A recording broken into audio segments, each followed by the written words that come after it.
নমস্কার।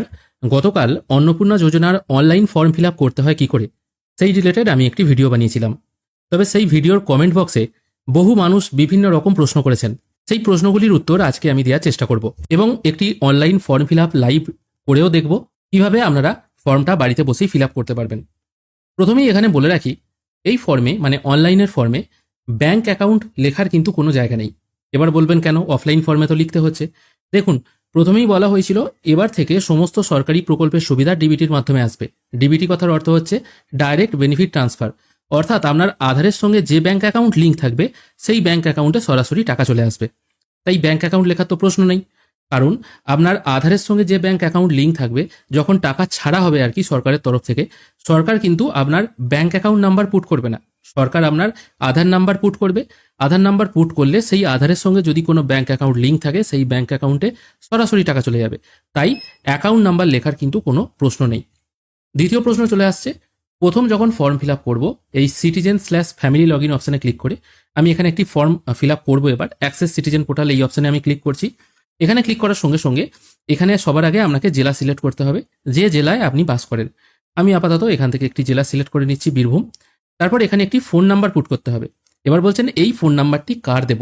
দেখুন, এখানে যে ফোন নাম্বারটি দেবেন না, সেই ফোন নাম্বারটি এমন একজন ব্যক্তি দেবেন যিনি সবসময় ফোনটা হাতের কাছে থাকেন বা তিনি অ্যাক্টিভ মেম্বার।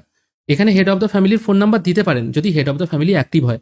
এবার দেখা গেল হেড অফ দ্য ফ্যামিলি হচ্ছে বয়স্ক মানুষ, তার কাছে ফোন থাকলেও তিনি ফোনটা খুব একটা হয়তো ব্যবহার করেন না বা ফোন এলে অতটা ধরতে জানেন না, তাহলে দেবেন না। তাই এখানে সেই ফোন নাম্বারটি দেবেন যে ব্যক্তির কাছে ফোন সবসময় অ্যাক্টিভ থাকে। কারণ বলছি, যদি কখনো দেখা যায় আপনি অনলাইন ফর্ম ফিল আপ করেছেন এবং যখন ভেরিফিকেশন হচ্ছে তখন হয়তো আপনাকে ফোন করা হলো, ঠিক আছে, সেক্ষেত্রে এই ফোন নাম্বার দিয়েই যদি ফোন করা হয় বা স্ট্যাটাস দেখার জন্য এমন একটা ফোন নাম্বার দেওয়া হবে যেটাতে ওটিপি পাওয়া যায়, ঠিক আছে। এই কারণের জন্য বলছি, যে ফোনটা সবসময় চালু থাকে বা অ্যাক্টিভ ফোন, সেই ফোন নাম্বারটা এখানে পুট করবেন। তারপর এখানে যে ক্যাপচাটি আছে এখানে পুট করে দেবেন। আর এখানে দেখুন বলা হয়েছে আপনি একটা ফোন দিয়ে একটা ফ্যামিলিরই কিন্তু রেজিস্ট্রেশন করতে পারবেন।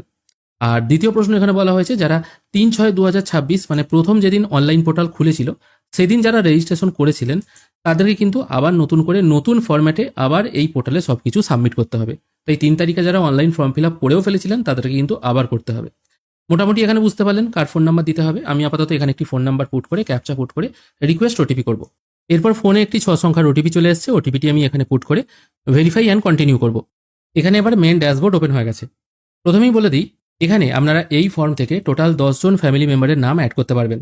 যদি দেখা যায় একটা পরিবারে হয়তো 10 জন মেম্বার আছে, সেই 10 জন মেম্বারের মধ্যে 5 জন মেম্বার এমন আছে, মানে 5 জন এমন মহিলা মেম্বার আছে যারা প্রত্যেকেই কিন্তু অন্নপূর্ণা যোজনা পাওয়ার যোগ্য।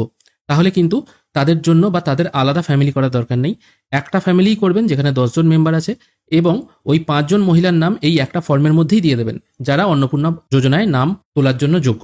তাহলে কিন্তু কোনো রকম অসুবিধা নেই। এখানে কিছু কিছু ডিটেল আছে, 1 2 3 4 5 6 6টা অপশন আছে। প্রত্যেক ফ্যামিলি মেম্বারের 6টা অপশন আপনাকে ফিল করতে হবে। এখানে প্রথমে হেড অফ দ্য ফ্যামিলি আছে, তারপর অ্যাড মেম্বার করলে এখানে মেম্বার 2 চলে আসবে, তারপর অ্যাড মেম্বার করলে মেম্বার 3 চলে আসবে। এরকমভাবে আপনারা ফর্ম ফিল আপ করবেন প্রত্যেক মেম্বারের। প্রথমে হেড অফ দ্য ফ্যামিলির এই 6টা ডিটেল ফিল করবেন, তারপর মেম্বার 2 হিসাবে আপনি যাকে সিলেক্ট করবেন তার 6টা ডিটেল ফিল করবেন, এইভাবে ফিল করবেন। এখানে দেখুন ফর্মটা কিন্তু ইংরেজিতে লেখা আছে। এখানে নিচে ল্যাঙ্গুয়েজ বলে একটা অপশন আছে, এখানে আপনারা ইংলিশটাকে চেঞ্জ করে যদি বাংলা করে নেন তাহলে ইংরাজির সঙ্গে বাংলা লেখাও কিন্তু এখানে শো হবে, তাহলে আপনাদের বুঝতে সুবিধা হবে। এখানেও দেখুন সবকিছু কিন্তু বাংলা হয়ে গেল। এবার আমরা একটা একটা করে ডিটেল ফিল করব। আপনাদের দ্বিতীয় প্রশ্ন ছিল, সব থেকে বেশি প্রশ্ন করেছেন, ডকুমেন্টস যে আপলোড করতে হচ্ছে, কি কি আপলোড করতে হচ্ছে এবং সেগুলো জেরক্স আপলোড করব না অরিজিনাল। দেখুন, জেরক্স আপলোড করতে হবে না অরিজিনাল আপলোড করতে হবে সেরকম কিন্তু কিছু মেনশন করা নেই। যদি আপনার কাছে অরিজিনাল থাকে অবশ্যই অরিজিনাল আপলোড করবেন, যদি আপনার কাছে জেরক্স থাকে জেরক্স আপলোড করবেন। যদি দেখা যায় গতকাল হয়তো কেউ ফর্ম আপলোড অলরেডি করে দিয়েছেন, হ্যাঁ এখানে বলে রাখি, ফর্ম আপলোড একবার হয়ে গেলে বা সাবমিট হয়ে গেলে এডিট অপশন কিন্তু নাই, আপনি কিন্তু আর এডিট করতে পারবেন না। এবার যারা ফর্ম অলরেডি ফিল আপ করে দিয়েছেন তারা হয়তো অরিজিনাল আপলোড করেননি, জেরক্স আপলোড করে দিয়েছেন। এবার অনেকে কমেন্ট দেখে কনফিউশন হয়ে যাচ্ছেন, অনেকে লিখেছেন জেরক্সের নিচে কি সেলফ অ্যাটেস্টেড করে দিতে হবে, সেটাও কিন্তু মেনশন করা নেই। আপনারা অরিজিনাল অথবা জেরক্স অথবা সেলফ অ্যাটেস্টেড জেরক্স যে কোনো আপলোড করতে পারেন, কোনো অসুবিধা নেই। আমরা এবার একটা একটা করে এখানে ডিটেল ফিল করব। প্রথমে বলা হয়েছে পরিবারের প্রধানের নাম। পরিবারের প্রধানের নাম অবশ্যই ক্যাপিটাল লেটারে ফিল করবেন। এখানে স্মল লেটার বাই ডিফল্ট চলে আসছে, আমি ক্যাপস লক অন করে ক্যাপিটাল লেটার করে নেব। আমি এখান থেকে পরিবারের হেড তার নাম রাখছি রামপাল, এটা আমি এখানে ফিল আপ করে দিলাম। তারপর এখান থেকে জন্ম তারিখ দিতে হবে পরিবারের হেডের। জন্ম তারিখটা কি অনুযায়ী দেবেন, আধার কার্ডে যেটা লেখা আছে সেই আধার অনুযায়ী কিন্তু জন্ম তারিখটা আপনাকে দিতে হবে। আমি এখান থেকে একটি জন্ম তারিখ এখান থেকে সিলেক্ট করে নিচ্ছি। এই মোটামুটি একটা আমি জন্ম তারিখ সিলেক্ট করে নিলাম। তারপর জেন্ডার এখান থেকে চুজ করছি মেল, ঠিক আছে, পরিবারের হেড মেল। যদি দেখা যায় পরিবারের হেড যিনি আছেন আর কি তিনি হয়তো মহিলা, ঠিক আছে, তাহলে এখানে মহিলা সিলেক্ট করবেন। অন্যথায় যদি পরিবারের হেড পুরুষ হয় তাহলে পুরুষ সিলেক্ট করবেন। মনে রাখবেন পরিবারের প্রধান তিনিই হবেন যিনি হচ্ছে পরিবারের সবথেকে বয়োজ্যেষ্ঠ সদস্য আপনার পরিবারের মধ্যে আর কি, ঠিক আছে। কারণ বাংলা ফর্মে লেখা আছে একটা পরিবার বলতে বোঝায় তাদের একটাই রান্নাঘর এবং ওই একই রান্নাঘর থেকে সবাই খাদ্য গ্রহণ করেন। যদি দেখা যায় বাবা এবং মা আলাদা, তাদের রান্নাঘর আলাদা, আর অন্যদিকে ছেলে, তার স্ত্রী এবং তার ছেলে, মানে সেই যিনি পরিবারের হেড আছেন তার নাতি আর কি, তারা আলাদা, তাদের রান্নাঘর আলাদা, তাহলে কিন্তু ফ্যামিলি আলাদা হয়ে যাবে। এরকম কিন্তু বলা নেই ফর্মে যে রেশন কার্ডে যেভাবে ফ্যামিলি বিভাজন করা আছে ওই অনুযায়ী করতে হবে, এটা কিন্তু বলা নেই। ফর্মে কিন্তু লেখা ছিল আপনাদের পরিবার মানে একই রান্নাঘর থেকে খাবার খান এরকম ফ্যামিলি মেম্বারদের নিয়ে একটা পরিবার তৈরি হচ্ছে। তাই যারা আলাদা থাকেন মানে হয়তো কথাবার্তা নেই, মুখ দেখাদেখি নেই, এরকম যদি ব্যাপার থেকে থাকে তাহলে পরিবার আলাদা করবেন। অন্যথায় একসাথে যদি রান্না হয় তাহলে কিন্তু একটা পরিবারের মধ্যেই রাখবেন। এখানে জেন্ডার আমি মেল রাখছি। অবশ্য মনে রাখবেন এখানে যখনই মেল করে দেওয়া হবে তখন কিন্তু অন্নপূর্ণা যোজনায় নাম নথিভুক্ত করতে চান কিনা ওই অপশনটা আসবে না, সেটা আমি পরে দেখাচ্ছি। তারপরে এখান থেকে ক্যাটাগরি চুজ করে নেবেন। এই ব্যক্তির যে ক্যাটাগরি আছে আনরিজার্ভ চুজ করছি। যদি আমি এখান থেকে এসসি বা এসটি চুজ করি সেক্ষেত্রে কিন্তু কিছু আপলোড করতে হচ্ছে না, মনে আছে নিশ্চয়ই দেখতে পাচ্ছেন। তাই অনেকে ফর্মের সাথে কাস্ট সার্টিফিকেটও জমা দিচ্ছেন। আমার মনে হয় না যে কাস্ট সার্টিফিকেট জমা দেওয়ার প্রয়োজন আছে। আমি আপাতত এসসি করি, ফর্মটা ফিল আপ করছি। তারপর বলা হচ্ছে কন্ট্যাক্ট নাম্বার আধারের সঙ্গে লিঙ্ক। যদি হেড অফ দ্য ফ্যামিলির আধারের সঙ্গে কোনো ফোন নাম্বার লিঙ্ক না থাকে তাহলে নর্মাল ফোন নাম্বারটা লিখে দেবেন, ঠিক আছে। এরকম নয় যে আপনাকে লিঙ্ক করেই করতে হবে, এটা ব্যাপার নয়। অবশ্য তিনি যদি অন্য কোনো সুযোগ সুবিধা পেতে চান আর কি সেক্ষেত্রে আধারের সঙ্গে ফোন নাম্বার লিঙ্ক রাখাটা ভালো, পরবর্তীকালে অন্য ক্ষেত্রেও হয়তো কাজে লাগবে। অন্যথায় যে কোনো ফোন নাম্বার এখানে লিখে দিতে পারেন, তবে আধারের সঙ্গে লিঙ্ক ফোন নাম্বার দিলে সব থেকে বেটার হয়। এখানে টোটাল মেম্বার হচ্ছে 3 জন, কারণ আমি এখানে 3 জনকে সিলেক্ট করে রেখেছি। আপনারা পরে বাড়াতেও পারেন, টোটাল 10 জনকে আপনারা অ্যাড করতে পারবেন। তারপর জিজ্ঞেস করা হচ্ছে পরিবারের যিনি হেড আছেন তিনি হ্যান্ডিক্যাপ কিনা। যদি হ্যান্ডিক্যাপ হয় ইয়েস করবেন। তারপর হ্যান্ডিক্যাপ সার্টিফিকেট নাম্বার আর কি সেটা এখানে বসাতে হবে। কত পার্সেন্ট হ্যান্ডিক্যাপ সেটা সার্টিফিকেটেই লেখা থাকে, এবং এই ডিসেবিলিটি সার্টিফিকেট আপলোড করতে হবে 50 থেকে 200 কেবি জেপিইজি ফরম্যাটে অথবা পিডিএফ ফরম্যাটে। এখানে আপলোড ফাইল অপশনে ক্লিক করে আপলোড করে দেবেন। অনেকের 50 থেকে 200 কেবি কী করে করতে হয় এটা বুঝতে পারছেন না, এটা ভিডিও শেষকালে আমি দেখিয়ে দেবো। এটা আপনারা কিন্তু কম্পিউটার বা মোবাইল থেকে যে কোনোভাবেই করতে পারেন। ইনি হ্যান্ডিক্যাপ নন, এটা আপাতত আমি নো করে দিচ্ছি। তারপর আধার কার্ডের নাম্বার এখানে পুট করতে হবে। আধার নাম্বার পুট করার সঙ্গে সঙ্গে এখানে ওই হেড অফ দ্য ফ্যামিলির আধার কার্ড আপলোড করতে হবে পিডিএফ ফরম্যাটে 50 থেকে 200 কেবি। এই সাইজটা আপনারা কী করে করবেন সেটা কিন্তু আমি ভিডিও শেষকালে দেখিয়ে দেবো, আমি আবারও বলে দিলাম। এটা ডকুমেন্টস আপলোড করে দেওয়ার পর আপনার হেড অফ দ্য ফ্যামিলি বা এই যে টোটাল পরিবারটা আছে তাদের টোটাল অ্যাড্রেস ডিটেল এখানে ফিল করতে হবে। প্রথমে স্থায়ী ঠিকানা আছে, এখানে আপনার ভিলেজ এবং পোস্টের নাম দিয়ে দেবেন। জেলা বাই ডিফল্ট বীরভূম সিলেক্ট হয়েই থাকবে, কারণ প্রথমেই আমি সিলেক্ট করেছি। তারপর আছে এলাকার ধরন, গ্রাম্য এলাকায় বাড়ি হলে রুরাল, অন্যথায় আরবান সিলেক্ট করবেন। আমি এটা রুরাল সিলেক্ট করছি। তারপর আপনাদের যে পিনকোড আছে পিনকোডটা এখান থেকে সিলেক্ট করে নেবেন। তারপর আপনার পোস্ট অফিসের নাম যেটা আছে সেটা এখান থেকে সিলেক্ট করে নেবেন। অনেকে বলছিলেন তাদের পোস্ট অফিসের নাম এখানে শো হচ্ছে না। যদি এরকম কারোর সাথে হয়ে থাকে, এখানে তো আদার্স অপশন নেই, সেক্ষেত্রে আপনারা অফলাইন ফর্ম ফিল আপ করবেন। তারপর পুলিশ স্টেশনের নাম, এখানেও অনেকে বলছেন তাদের থানার নাম এখানে শো হচ্ছে না। তাদেরকেও বলবো যদি শো না হয় তাহলে কিছুদিন পর ফর্মটা ফিল আপ করুন, পরে হয়তো আপডেট হয়ে যাবে, অন্যথায় অফলাইনে ফর্ম ফিল আপ করুন। তারপর বলা হয়েছে ব্লকের নাম, ব্লকের নামটাও এখান থেকে আপনাকে চুজ করতে হবে। তারপর আপনার গ্রাম পঞ্চায়েতের নামটাও সেটা এই ড্রপডাউন থেকে আপনারা পেয়ে যাবেন, যেটা হবে সিলেক্ট করবেন। যদি এখানে ব্লক বা গ্রাম পঞ্চায়েতের নাম না দেখায় তাহলে অফলাইনে ফর্ম ফিল আপ করবেন অথবা একবার ব্লক অফিসে গিয়ে যোগাযোগ করবেন। এবার আমি তো বলে দিলাম অফলাইন, এবার দেখা গেল অফলাইনে যখন এন্ট্রি হবে ফর্মগুলো তারাও তো মানে ডাটা এন্ট্রি অপারেটররাও তো এইভাবেই ফর্ম এন্ট্রি করবে। সেক্ষেত্রে তারাও যদি এখানে এন্ট্রি করতে না পারে সেক্ষেত্রে প্রবলেম আছে, আপনার ফর্মটা হয়তো পাশে রেখে দেবে, পরে এন্ট্রি করবে বলে। সেই জন্য বেটার হয় একবার ব্লক অফিসে গিয়ে কথা বলে নেবেন। তারপর আপনার ভোটার কার্ড নাম্বারটা এখানে পুট করতে হবে। তারপর আপনার বিধানসভার নাম এই ড্রপডাউন থেকে পেয়ে যাবেন, এবং তারপর পার্ট নাম্বার যেটা আছে সেটা এখানে বসিয়ে দেবেন। ভোটার কার্ড নাম্বার পুট করার সঙ্গে সঙ্গে এখানে একটি অপশন পেয়ে যাবেন ভোটার কার্ড আইডি বা ভোটার কার্ডটা আপলোড করতে। এখানে আপলোড ফাইল অপশনে ক্লিক করে সেটা আপলোড করে দেবেন, তারপর নেক্সট অপশনে ক্লিক করবেন। আর একটা কথা বলে দিই, এই যখন একটা একটা করে ফ্যামিলি মেম্বারের কাজ হয়ে যাবে পার পেজ অনুযায়ী তখন সেভ ড্রাফট করবেন। সেভ ড্রাফট করলে সুবিধা কি হবে, আপনি যে ডেটাটা এতক্ষণ ধরে ফিল করলেন সেটা সেভ হয়ে থাকবে। পরে যদি কখনো লগ আউট হয়ে যায় পেজ তাহলে আবার যখন লগ ইন করবেন তখন এই জিনিসগুলো আপনাকে আর নতুন করে দিতে হবে না, এগুলো অলরেডি ফিল আপ হয়েই থাকবে। চলে আসছি নেক্সট পেজে। তাহলে প্রথম পাতায় শুধুমাত্র আপনাকে ভোটার কার্ড এবং আধার কার্ড আপলোড করতে হলো, আর কেউ যদি হ্যান্ডিক্যাপ হয়ে থাকে হ্যান্ডিক্যাপ সার্টিফিকেট আপলোড করতে হবে, আর কিছু কিন্তু আপলোড করতে হচ্ছে না। আমি নেক্সট পেজে চলে আসছি। নেক্সট পেজে এই যে হেড অফ দ্য ফ্যামিলি যিনি আছেন তার ডিজিটাল রেশন কার্ড আছে কিনা জিজ্ঞেস করা হচ্ছে। এনার ডিজিটাল রেশন কার্ড আছে, এটা আমি ইয়েস করছি। কি টাইপের কার্ড সেটা এখানে জানতে চাওয়া হচ্ছে। এনার যে টাইপের কার্ড হবে সেটা সিলেক্ট করতে হবে, তারপর রেশন কার্ড নাম্বার যেটা আছে সেটা এখানে বসিয়ে নেক্সট করতে হবে। মনে রাখবেন রেশন কার্ডও কিন্তু এখানে আপলোড করতে হচ্ছে না। তারপর বলা হচ্ছে অ্যাসেট ডিটেল বা হেড অফ দ্য ফ্যামিলির সম্পদ কতটা আছে। এখানে প্রথমে বলা হচ্ছে হেড অফ দ্য ফ্যামিলির 3 বা তার অধিক পাকা ঘর আছে কিনা, যদি থাকে ইয়েস করবেন, না থাকলে নো করবেন। তারপর জিজ্ঞাসা করা হচ্ছে আপনার পরিবারের কোনো ল্যান্ড আছে কিনা। ল্যান্ড মানে হচ্ছে জমি, ঠিক আছে, টোটাল মানে কৃষি অকৃষি সব মিলে টোটাল জমি কতটা আছে সেটা জানতে চাওয়া হচ্ছে। যদি থাকে ইয়েস করবেন। কেউ হয়তো বলবেন আমরা ভাড়া ঘরে থাকি, আমরা তো নিজেদের ঘরে থাকি না, আমরা পরিবারও আলাদা, সেক্ষেত্রে নো করবেন। যদি থাকে এখানে জমির পরিমাণটা বসাতে হবে। এখানে দেখুন বলা হয়েছে ROR মানে জমির রেকর্ড অনুযায়ী, এখানে কিন্তু বলেনি শুধুমাত্র বাস্তু বা কৃষি জমি, টোটাল কতটা জমি আছে সেই জমির পরিমাণটা এখানে বসাতে হবে। অবশ্য পর্চা আপলোড করার কিন্তু দরকার নেই। তারপর জিজ্ঞাসা করা হচ্ছে পরিবারের কারুর কোনো 4 চাকার গাড়ি আছে কিনা। বাই ডিফল্ট এটা নো থাকবে, যদি থাকে ইয়েস করবেন এবং কতগুলি গাড়ি আছে সেটা এখানে দিতে হবে। যদি দুটো গাড়ি থাকে দুটো এখানে সিলেক্ট করলেন, তারপর গাড়ির নাম্বারগুলো এখানে বসাতে হবে। যে গাড়ির নাম্বার হবে সেটা গাড়ির নাম্বার প্লেট দেখে এখানে বসিয়ে দেবেন, আর যদি না থাকে তাহলে নো করে দেবেন। অবশ্যই এখানে ব্লু বুকও আপলোড করতে হচ্ছে না। তারপর জিজ্ঞাসা করা হচ্ছে স্বাস্থ্য বিমা আছে কিনা। বাই ডিফল্ট নো থাকবে। যদি ইয়েস করেন তাহলে কি ধরনের বিমা জিজ্ঞাসা করা হচ্ছে। নর্মালি গভর্নমেন্ট স্বাস্থ্য বিমা হচ্ছে একটাই, স্বাস্থ্যসাথী। এখান থেকে আমি স্বাস্থ্যসাথী সিলেক্ট করলাম, যেহেতু এই ব্যক্তির আছে আর কি, বা যদি কারুর স্বাস্থ্যসাথী থাকে স্বাস্থ্যসাথী সিলেক্ট করলেন এবং স্বাস্থ্যসাথী কার্ডের নাম্বারটা এখানে লিখে দিতে হবে, URN নাম্বার যেটাকে বলে আর কি। স্বাস্থ্যসাথী কার্ড কিন্তু আপলোড করার দরকার নেই। আশা করি বোঝাতে পারলাম। যদি দেখা যায় তাদের কোনো প্রাইভেট বিমা আছে, SBI বা স্টার হেলথ, সেক্ষেত্রে শুধুমাত্র প্রাইভেট সিলেক্ট করলেই হবে। বাংলা ফর্মে বা অন্য ফর্মে মানে হাতে লেখা ফর্মে যেমন লিখতে হচ্ছে কত টাকার বিমা আছে, এখানে কিন্তু অত কিছু লিখতে হচ্ছে না। ব্যাস মোটামুটি এটা ফিল আপ হয়ে গেল। তারপর নেক্সট করছি, এ পাতাতেও কিছু কিন্তু আপলোড করতে হচ্ছে না। তারপর জিজ্ঞেস করা হচ্ছে আয় কত। হেড অফ দ্য ফ্যামিলি যিনি আছেন তিনি আয়কর দেন কিনা জিজ্ঞেস করা হচ্ছে। যদি তিনি আয়কর দেন ইয়েস করবেন, মানে তার ইনকাম যদি যে নিয়ম আছে আর কি, লিমিটেশন আছে, যদি তিনি প্রচুর ইনকাম করেন তাকে হয়তো আয়কর দিতে হচ্ছে, সেক্ষেত্রে ইয়েস করবেন, অন্যথায় নো করবেন। বলে রাখি এখানে যদি কোনো ব্যক্তি শুধুমাত্র ITR ফাইল করেন, তার ইনকাম হয়তো 4 লাখ 5 লাখ, মানে এতটাও বেশি ইনকাম নয় যে সরকারকে তাকে ট্যাক্স দিতে হয়, তিনি হয়তো শুধুমাত্র ITR ফাইল করেন, সেক্ষেত্রে তিনি কিন্তু নো করবেন, ঠিক আছে। যদি তার এমনই বেশি ইনকাম হয় যে তাকে সরকারকে ট্যাক্স দিতে হয়, সেক্ষেত্রে ইয়েস করবেন। অন্যথায় কোনো মহিলাও ধরুন হয়তো ITR ফাইল করে রেখেছে, তিনি ভাবছেন আমি তো ITR ফাইল করি, আমি হয়তো অন্নপূর্ণা যোজনা পাবো না, এটা কিন্তু ব্যাপার না। যদি আপনার ইনকাম অনেক হয়, আপনাকে ITR দিতে হয় বা আপনাকে ইনকাম ট্যাক্স দিতে হয়, তখন কিন্তু এটা ইয়েস করতে হবে, অন্যথায় নো হবে। তারপর জিজ্ঞেস করা হচ্ছে আপনার প্যান কার্ড আছে কিনা। যদি থাকে ইয়েস করে প্যান নাম্বারটা এখানে বসাতে হবে, কিন্তু প্যান কার্ড আপলোড করার দরকার নেই। তারপর জিজ্ঞেস করা হচ্ছে মোট বার্ষিক পারিবারিক আয়, মানে টোটাল ইনকাম কত এক বছরে, এটা এখানে বসাতে হবে। পরবর্তী প্রশ্ন আসছে যে হেড অফ দ্য ফ্যামিলি যিনি আছেন তিনি কি টাইপের কাজ করেন।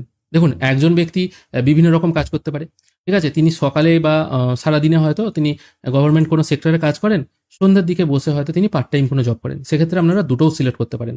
বা তিনি হয়তো স্যালারি বা প্রাইভেট অফিসে কোনো কাজ করেন, তার হয়তো একটা দোকান আছে, তিনি পার্ট টাইম জব করেন, মানে এখানে যতগুলো আছে মোটামুটি তার মধ্যে থেকে সিলেক্ট করতে পারবেন। যদি কোনো কারো ছোট দোকানদার থাকে তাহলে নর্মালি সেকেন্ড অপশনটা চুজ করতে হবে, এরকম ব্যাপার। যদি কিছু বুঝতে না পারেন তাহলে আদার্স করে দেবেন, আর অন্যথায় যদি বেকার হন তাহলে আনএমপ্লয়েড করবেন। তারপর জিজ্ঞেস করা হচ্ছে সর্বাধিক শিক্ষাগত যোগ্যতা কত। এটা কিন্তু এই ড্রপ ডাউন থেকে সিলেক্ট করতে হবে। আপনি মানে হেড অফ দ্য ফ্যামিলি আর কি, এখন যেহেতু হেড অফ দ্য ফ্যামিলিরই সব কিছু ফিল আপ হচ্ছে, সেক্ষেত্রে ওই মেম্বার সর্বোচ্চ কতদূর পড়াশোনা করেছে সেটা জিজ্ঞেস করা হচ্ছে, যেটা হবে সেটা এখান থেকে সিলেক্ট করবেন। পরবর্তী প্রশ্ন, আপনি কি কোনো সাংবিধানিক পদ, মন্ত্রী, সাংসদ, বিধায়ক, শহর স্থানীয় সংস্থা, পঞ্চায়েত স্থানীয় সংস্থার প্রাক্তন বা বর্তমান পদাধিকারী কিনা, মানে আপনি পার্টির সাথে কোনোভাবে যুক্ত কিনা। যদি হ্যাঁ হয় ইয়েস করবেন, অন্যথায় নো করবেন। আপনি সরকারি পেনশন পান কিনা, যদি হ্যাঁ হয় ইয়েস করবেন, অন্যথায় নো করবেন। কোনো পেনশনের সার্টিফিকেট আপলোড করতে হচ্ছে না। তারপর জিজ্ঞেস করা হচ্ছে head of the family GST আছে কিনা, যদি থাকে ইয়েস করবেন, অন্যথায় নো করে নেক্সট করবেন। তারপর জিজ্ঞেস করা হচ্ছে হেড অফ দ্য ফ্যামিলি যিনি আছেন তিনি ভারতের বাসিন্দা কিনা, ঠিক আছে। যদি ভারতের বাসিন্দা হন তাহলে এটা নট অ্যাপ্লিকেবলই থাকবে। যদি তিনি অন্য দেশের বাসিন্দা হন, এদেশে এসে CAA এর জন্য আবেদন করেছেন, তাহলে অ্যাপ্লাইড করবেন। যদি অন্য দেশ থেকে এসে এদেশের নাগরিকত্ব পেয়ে যান তাহলে ইস্যুড করবেন। ম্যাক্সিমাম যারা আমার ভিডিও দেখছেন সবাই হয়তো এদেশেরই বাসিন্দা, সেই জন্য এটা নট অ্যাপ্লিকেবলই থাকবে। তারপর বলা হয়েছে 2026 SIR এ নাম যদি বাদ হয়ে থাকে তাহলে মামলাটি কি বিচারাধীন, প্রশ্ন করা হচ্ছে। আপনি কি ট্রাইব্যুনালে অ্যাপিল করেছেন। যদি আপনার নাম না বাদ গিয়ে থাকে তাহলে নট অ্যাপ্লিকেবল হবে। যদি আপনি হয়তো ট্রাইব্যুনালে অ্যাপিল করেছেন এবং মামলাটি বিচারাধীন, তাহলে ইয়েস করবেন। যদি দেখা যায় আপনার মামলা আর বিচারাধীন নেই, আপনাকে রায় দিয়ে দেওয়া হয়েছে, তাহলে নো করবেন, ঠিক আছে। এখান থেকে যেটা সঠিক সেটা সিলেক্ট করে নেক্সট করবেন। এরপর চলে আসছি একদম শেষ অপশন, সরকারি প্রকল্প বা গভর্নমেন্ট স্কিম। এখানে জিজ্ঞেস করা হচ্ছে সরকারি প্রকল্পের সুবিধা পাচ্ছেন DBTর মাধ্যমে। দেখুন বলা হয়েছে কিন্তু DBTর মাধ্যমে, যদি ডিবিটির মাধ্যমে কোনো সরকারি প্রকল্পের সুবিধা পান তবেই কিন্তু এখানে আপনাকে ইয়েস করতে হবে। যদি আপনি কোনো সরকারি প্রকল্পের সুবিধা ডিবিটির মাধ্যমে না পান তাহলে কিন্তু নো করবেন। অবশ্য যদি এখানে ইয়েস করেন এখানে কিন্তু অনেকগুলো অপশন আছে। দেখুন বলা হয়েছে এখানে, দেখুন এখানে দেখাচ্ছি, যেমন কন্যাশ্রী প্রকল্প, তারপর জয় জোহার, ঐক্যশ্রী, এরকম বিভিন্ন অপশন আছে। লক্ষ্মীর ভাণ্ডার, মনে রাখবেন লক্ষ্মীর ভাণ্ডার, তারপর জয় জোহার, ঐক্যশ্রী, কন্যাশ্রী, এই জিনিসগুলো কিন্তু ডিবিটির মাধ্যমে দেয় না, ট্রেজারি থেকে দেয়। তাই এগুলো কিন্তু হবে না। একমাত্র পিএম কিষাণই ডিবিটির মাধ্যমে দেওয়া হয়। ঠিক আছে, যদি সেটা পান সেটা এখানে লিখবেন। তারপর জিজ্ঞেস করছে অপটেট আউট করতে চান কিনা, মানে ধরুন আপনি এখানে কোনো একটা সুযোগ সুবিধা পাচ্ছেন, দেখা গেল এইটাই আপনি হয়তো পাচ্ছেন, যাই হোক আমি একটা সিলেক্ট করলাম। এবার মনে হলো এখানে হেড অফ দ্য ফ্যামিলি যিনি আছেন তিনি এইটার আর সুবিধা নিতে চান না, তাহলে এখানে ইয়েস করতে হবে। তাহলে কি হবে, এই যে সুবিধাটা আপনি পেতেন সেটা বন্ধ হয়ে যাবে। আর যদি এটা নো করেন তাহলে কিন্তু এটা চলতে থাকবে। এটা কিন্তু একটু দেখে শুনে করবেন। যদি দেখা যায় এই হেড অফ দ্য ফ্যামিলি বা পরিবারের অন্য কোনো মেম্বার হয়তো অনেকগুলো সরকারি প্রকল্পের সুবিধা পাচ্ছেন ডেবিটের মাধ্যমে, সেক্ষেত্রে অ্যাড আনাদার স্কিম করবেন। এই সেকেন্ড স্ক্রিনের নাম দেবেন, সেটা তিনি বন্ধ করতে চাইছেন না চালু রাখতে চাইছেন এখান থেকে সিলেক্ট করবেন। যদি চালু রাখতে চান নো করবেন, যদি বন্ধ করতে চান ইয়েস করবেন। এখানে সব ডিটেল ফিল হয়ে গেল। সব কিছু যখন করবেন না একবার করে সেভ ড্রাফট করে নেবেন, তাহলে কিন্তু জিনিসগুলো সেভ হয়ে থাকবে। তারপর এখানে সবকিছু ফিল হয়ে গেল, মানে হেড অফ দ্য ফ্যামিলি সবকিছু ডিটেল ফিল হয়ে গেল। এখানে দেখুন একদম শেষ অপশন চলে এসেছি। এখানে হেড অফ দ্য ফ্যামিলি সবকিছু কাজ কমপ্লিট। এরপর আমি নতুন একজন মেম্বারকে অ্যাড করব। আমি অ্যাড মেম্বার করছি। এখানে প্রথমে জানতে চাওয়া হচ্ছে নতুন যে মেম্বার অ্যাড হচ্ছে তিনি প্রাপ্তবয়স্ক নাকি শিশু। যদি তিনি প্রাপ্তবয়স্ক হন মানে 18+ হয়ে থাকেন তাহলে অ্যাডাল্ট করবেন, অন্যথায় শিশু করবেন। দেখুন নর্মালি 3 টাইপের মেম্বার হয়, একটা হচ্ছে পুরুষ, একটা হচ্ছে মহিলা যিনি অন্নপূর্ণা যোজনা পাবেন, বা বয়স যদি 60-এর অধিক হয়ে থাকে তাহলে তিনি পাবেন না, আর একটা হচ্ছে শিশু। তাই একটা ফর্মের মধ্যে এই 3 টাইপের মেম্বারের নাম কি করে আপনারা অ্যাড করবেন সেটাই আমি দেখাবো। এবার আমি একজন মহিলাকে সিলেক্ট করে নিচ্ছি যিনি হয়তো অন্নপূর্ণা যোজনার সুবিধা পাবেন, তার বয়স 25 থেকে 60-এর মধ্যে। প্রথমে আধার অনুযায়ী তার কি নাম আছে সেটা এখানে দিতে হবে। পরিবারের প্রধানের সাথে তার কি সম্পর্ক সেটা সিলেক্ট করতে হবে। আমি এখানে স্ত্রী সিলেক্ট করলাম, আমি তার এখান থেকে নাম দিয়ে দিচ্ছি সীতাপাল, রামপাল, তার স্ত্রী সীতাপাল, এটা আমি দিয়ে দিলাম। তারপর তার ডেট অফ বার্থ এখান থেকে চুজ করবেন, লিঙ্গ এখান থেকে আমি ফিমেল চুজ করছি। তারপর তার ক্যাটাগরি কি আছে এখান থেকে চুজ করতে হবে। মানে ক্যাটাগরির ব্যাপারটা কি, দেখুন আপনার যে পরিবারে বিয়ে হয়েছে সেই পরিবারের ক্যাটাগরি তো আপনার হবে না। দেখা গেল কোনো এসসি মহিলার হয়তো বিবাহ হয়েছে কোনো জেনারেল কাস্ট পরিবারে, ঠিক আছে, তার মানে তিনি যে জেনারেল কাস্ট পরিবারে বিয়ে হলেন তিনি কিন্তু জেনারেল হয়ে গেলেন না, তিনি কিন্তু বাই বার্থ মানে তার বাবা মায়ের সূত্রে তিনি কিন্তু এসসি রইলেন। ঠিক আছে, সেক্ষেত্রে আপনাকে এখানে এসসি চুজ করতে হবে, মানে আপনার যে কাস্ট হবে সেটাই চুজ করবেন। তারপর আধারের সঙ্গে ফোন নাম্বারটা এখানে পুট করতে হবে। তারপর সেই ব্যক্তি মানে এই যে মেম্বার 2 হচ্ছে আর কি, সেই মেম্বার 2 হ্যান্ডিক্যাপ কিনা সেটা জিজ্ঞেস করা হচ্ছে। যদি হ্যাঁ হয় ইয়েস করবেন, ঠিক হেড অফ দ্য ফ্যামিলির মতো তার ডিটেলও এখানে ফিল করতে হবে, অন্যথায় নো করবেন। তারপর আধার কার্ডের বিবরণ এখানে জানতে চাওয়া হচ্ছে, আধার নাম্বারটা এখানে পুট করতে হবে। আধার নাম্বার পুট করার পর আধার কার্ড আপলোড করতে হবে। একই রকমভাবে ভোটার কার্ড নাম্বার এখানে পুট করবেন। তারপর বিধানসভার নাম এখান থেকে চুজ করবেন, তারপর পার্ট নাম্বার এখানে বসিয়ে দিয়ে নেক্সট করবেন। আধার কার্ড এবং ভোটার কার্ড দুটো জিনিসই কিন্তু আপলোড করতে হবে পিডিএফ অথবা জেপিইজি ফরম্যাটে 200 কেবির মধ্যে। অবশ্যই এখানে হেড অফ দ্য ফ্যামিলি যেমন ঠিকানা পুট করতে হয়েছিল এটা কিন্তু এখানে আলাদা করে পুট করতে হবে না, ঠিকানা শুধুমাত্র হেড অফ দ্য ফ্যামিলিরই দিতে হবে। অবশ্য অনলাইন ফর্মে কিন্তু একটা সমস্যা আছে। এই সমস্যাটা হচ্ছে এটাই, যদি কোনো মেম্বারের বয়স 18 বছরের বেশি হয় এবং তার যদি ভোটার কার্ড না হয়ে গিয়ে থাকে, আপনারা এই ভোটার কার্ড নাম্বার যেখানে স্টার মার্ক দেওয়া থাকে সেখান থেকে আপনি নেক্সট করতেই পারবেন না। মানে 18 বছরের মেম্বার হলে প্রত্যেকেরই ভোটার কার্ড থাকতেই হবে, এটা কিন্তু বলা হচ্ছে। দেখুন এখানে বলা হচ্ছে ভোটার কার্ড নাম্বার 18 বছর যদি বা তার বেশি হয় অবশ্যই কিন্তু আপলোড করতে হবে বা ভোটার নাম্বার দিতেই হবে। তাই আপনার পরিবারে এমন কোনো ব্যক্তি যদি থেকে থাকে যার 18 বছর বয়স হয়ে গেছে কিন্তু ভোটার কার্ড নেই, তাহলে কিন্তু তার নাম এখানে অ্যাড করা যাবে না, কারণ ভোটার কার্ড ছাড়া আপনি প্রসেস করতেই পারবেন না। মেম্বার 2 যিনি আছেন তার স্বাস্থ্য বীমা আছে কিনা, যদি থাকে ইয়েস করবেন। তারপর কি টাইপের বীমা সেটা সিলেক্ট করতে হবে। প্রথম ফ্যামিলি মেম্বারের ক্ষেত্রে আমি সিলেক্ট করেছিলাম স্বাস্থ্য সাথী, সেই জন্য এটাই সিলেক্ট করতে হবে। এখানে একটা প্রশ্ন থাকতে পারে, দেখা গেল পরিবারের প্রধান যিনি আছেন তার নামে হয়তো স্বাস্থ্যসাথী আছে, পরিবারের সেকেন্ড মেম্বার যিনি আছেন সেই স্বাস্থ্যসাথী কার্ডে তার নাম হয়তো নেই, সেক্ষেত্রে কিন্তু এটা নো করে দেবেন। যদি ওই একই স্বাস্থ্যসাথী কার্ডে তার নাম থাকে তবেই ইউজ করবেন, অন্যথায় নো করবেন। অথবা তার যদি অন্য কোনো কার্ড থেকে থাকে আর কি সেটাও তিনি করতে পারেন, অন্যথায় নো করবেন। আমি নেক্সট করছি। নেক্সট করার সঙ্গে সঙ্গে জিজ্ঞেস করা হচ্ছে এই ব্যক্তি মানে মেম্বার 2 তিনি আয়কর বা পেশাদার কর দেন কিনা, যদি দেন ইয়েস করবেন, অন্যথায় নো করবেন। প্যান কার্ড আছে কিনা জিজ্ঞেস করা হচ্ছে, এটাও হ্যাঁ অথবা না উত্তর দেবেন, কিছু আপলোড করতে হচ্ছে না। তিনি কি কাজ করেন জিজ্ঞাসা করা হচ্ছে, এখান থেকে আপনার যেটা পছন্দ সেটা সিলেক্ট করে নেবেন। হায়েস্ট কোয়ালিফিকেশন কি আছে সেটা সিলেক্ট করবেন। তারপর ওই হেড অফ দ্য ফ্যামিলির মতো একই, তিনি কোনো পার্টিগত কাজে যুক্ত আছেন কিনা, এগুলো হ্যাঁ অথবা নয় উত্তর দেবেন। সরকারি পেনশন পান কিনা ওই মহিলা সেটা জিজ্ঞেস করা হচ্ছে, যদি হ্যাঁ করেন তাহলে তো উনি টাকা পাবেন না অন্নপূর্ণা যোজনার, অন্যথায় নো করবেন। এটা সঠিক কথাই লিখবেন সবসময়। তারপর ওই মহিলার জিএসটি আছে কিনা সেটা জিজ্ঞেস করা হচ্ছে, এটাও আমি নো করছি যেহেতু এই মহিলার নেই। তারপর সরাসরি নেক্সট করছি। অবশ্য বলে রাখি এখানে পেশাদার কর দেন কিনা বা নেচার অফ এমপ্লয়মেন্ট কি টাইপের কাজ করেন এর পাশে দেখুন স্টার মার্ক দেওয়া নেই। যেমন প্যান কার্ডের পাশে স্টার মার্ক দেওয়া আছে, এগুলোতে কিন্তু স্টার মার্ক দেওয়া নেই। তাই এগুলো আপনি যদি স্কিপ করেও যান, মানে ফিল আপ যদি নাও করেন, অসুবিধা নেই। তারপর একই রকমভাবে সিএএ তে আবেদনের স্থিতি জানতে চাওয়া হচ্ছে, মানে উনি সিএএ তে আবেদন করেছিলেন কিনা। যদি হ্যাঁ হয় ইয়েস করবেন, অন্যথায় নো করবেন। যেটা আমি হেড অফ দ্য ফ্যামিলির ক্ষেত্রে একই বললাম, এর ক্ষেত্রেও একই প্রযোজ্য হবে। আমি এক্ষেত্রেও কিন্তু সবকিছু এটা নো করছি। তারপর দেখা গেল যে মহিলা হয়তো অ্যাপ্লাই করবে আর কি অন্নপূর্ণা যোজনায়, তার নাম হয়তো এসআইআর এ আন্ডার অ্যাডজুডিকেশন থেকে বাদ চলে গেছে এবং তিনি ট্রাইব্যুনালে অ্যাপিল করেছেন, কিন্তু বলা হয়েছিল অ্যাপিল যারা করবে তারাও কিন্তু টাকা পাবে।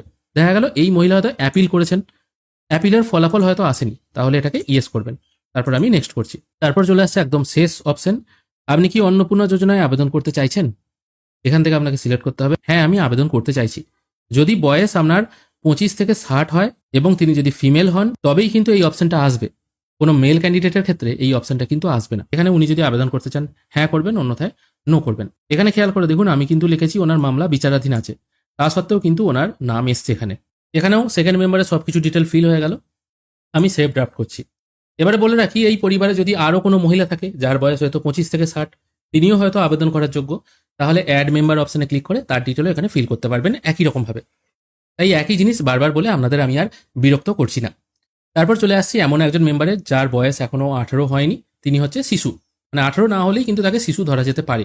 কারণ আমি এখানে দেখুন অ্যাডাল্ট এজ ইন ইন্ডিয়া এটা লিখে সার্চ করেছি, এখানে দেখুন বলা হয়েছে 18 বছর বা তার বেশি হলে তবেই কিন্তু তাকে অ্যাডাল্ট বলা যেতে পারে, যেটা ইন্ডিয়ান মেজরিটি অ্যাক্ট 1875-এ বলা হয়েছিল। 18 বছর বা তার বেশি হলে তাকেই কিন্তু অ্যাডাল্ট বলা যেতে পারে, সেটাই হচ্ছে অ্যাকচুয়ালি ম্যাচিউরিটির বয়স। অন্যথায় যদি 17 বছর বয়স হয় তাকেও কিন্তু শিশুই ধরতে হবে। এখানে এবার তথ্যগুলো দিতে হবে। প্রথমে আধার অনুযায়ী নাম সেই শিশুর, পরিবারের প্রধানের সাথে তার কি সম্পর্ক সেটা দিতে হবে, date of birth, gender, category কি আছে সেটা সিলেক্ট করতে হবে। আধারের সঙ্গে লিঙ্ক ফোন নাম্বার দিতে হবে, যদি না থাকে ওই শিশুর ফোন তাহলে দেওয়ার দরকার নেই, কারণ এখানে স্টার মার্ক দেওয়া নেই। হ্যান্ডিক্যাপ স্ট্যাটাস সেটাও না দিলে হবে, কারণ এখানে স্টার মার্ক দেওয়া নেই। তারপর দিতে হবে আধারের বিবরণ, যদি আধার কার্ড থাকে ওই শিশুর তাহলে দিতে হবে, যদি না থাকে নেক্সট করে দেবেন। তবে হ্যাঁ এখানে একটা কথা বলে দিই, কোনো শিশুর বয়স যদি 5 বছরের বেশি হয়ে যায় তাকে কিন্তু আধার কার্ড তৈরি করতেই হবে এবং আধার নাম্বার এখানে পুট করতে হবে। এই আধার কার্ডের পাশে স্টার মার্কটা ততক্ষণ অবধি আপনারা আসবে না যতক্ষণ আপনার শিশুর বয়স 5 বছরের নিচে। যেই 5 বছর একদিন হয়ে যাবে এখানে কিন্তু আধারের পাশে স্টার মার্ক দিতে হবে, তখন আধার নাম্বার পুট করে সেটা আপলোড করতে হবে। তারপর জিজ্ঞেস করা হচ্ছে ওই শিশুর স্বাস্থ্য বীমা আছে কিনা, যদি থাকে ইয়েস করবেন, অন্যথায় নো করবেন। আবার আমি নেক্সট করছি। ওই শিশুর কোনো ইনকাম বা প্রফেশন নেই, সেই জন্য এখানে সবকিছু ইনঅ্যাক্টিভ আছে। আবার আমি নেক্সট করছি। যেহেতু এই একজন শিশু, সে সিএএ বা ট্রাইব্যুনাল কোনোটাতেই অ্যাপ্লাই করছে না, এগুলো আপাতত কিছু ফিল করার দরকার নেই। আবার নেক্সট করছি। তারপর দেখা যাচ্ছে সেই শিশু কোনো ডিবিটির মাধ্যমে সুবিধা পাচ্ছে কিনা, যেহেতু সে শিশু সে আর কি পাবে, যদি পায় তাহলে ইয়েস করতে হবে একই রকম ভাবে, অন্যথায় নো করে আবার নেক্সট করবেন। তারপর জিজ্ঞেস করা হচ্ছে ওই শিশু যদি পড়াশোনা করে আর কি কোন ক্লাসে পড়ে, যদি যে ক্লাসে পড়ে আর কি সেটা সিলেক্ট করবেন। তারপর বিদ্যালয়ের নাম এবং কি টাইপের বিদ্যালয়, প্রাইভেট না সরকারি, সেটা এখান থেকে সিলেক্ট করতে হবে।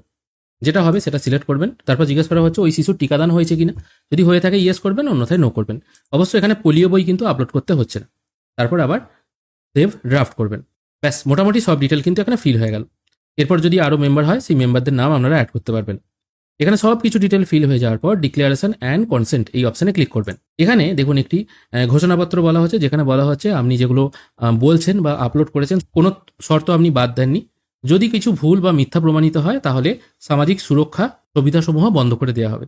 ঠিক আছে, এখানে আপনাকে এই অপশানটায় টিকমার্ক দিয়ে সাবমিট অ্যাপ্লিকেশন এই অপশানে ক্লিক করতে হবে। তাহলেই আপনার ফর্ম সাবমিট হয়ে যাবে, একটি অ্যাপ্লিকেশন নাম্বার জেনারেট হবে। ব্যাস এইটুকুই। এটাই আপনাকে প্রিন্ট আউট করে রাখতে হবে বা মোবাইলে ছবি তুলে রাখতে হবে। কোনো রকম ফর্ম মানে আপনি যেটা ফিল আপ করলেন সেই ফর্ম কিন্তু কিছু বেরোবে না। স্ট্যাটাস কি করে দেখবো, স্ট্যাটাসও কিন্তু এখান থেকে দেখার কোনো অপশান নেই। একবার ফর্ম সাবমিট হয়ে গেলে সেটা কিন্তু আপনি আর এডিটও করতে পারবেন না। এবার হ্যাঁ বলতে পারেন অন্য ফোন নাম্বার দিয়ে লগ ইন করে যদি আবার ফর্মটা ফিল আপ করি, যদি কিছু ভুল হয়ে গিয়ে থাকে, দেখুন সেটা কি হবে সেটা আমিও বলতে পারছি না, কারণ আমি সরকারি অফিসার নই, আমি ভেরিফিকেশনও করবো না। তাই কি হবে সেটা আমি বলতে পারছি না।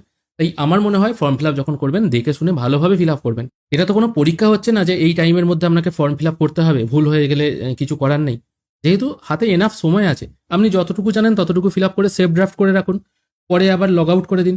আবার যখন কিছু মনে পড়বে আবার লগ ইন করে তারপর থেকে কাজ করুন, বা যেটা সেভ ড্রাফট করে রেখেছেন সেটাও তো আপনি চেঞ্জ করতে পারবেন, এটা তো কোনো অসুবিধা নেই। এটাই হচ্ছে ব্যাপার।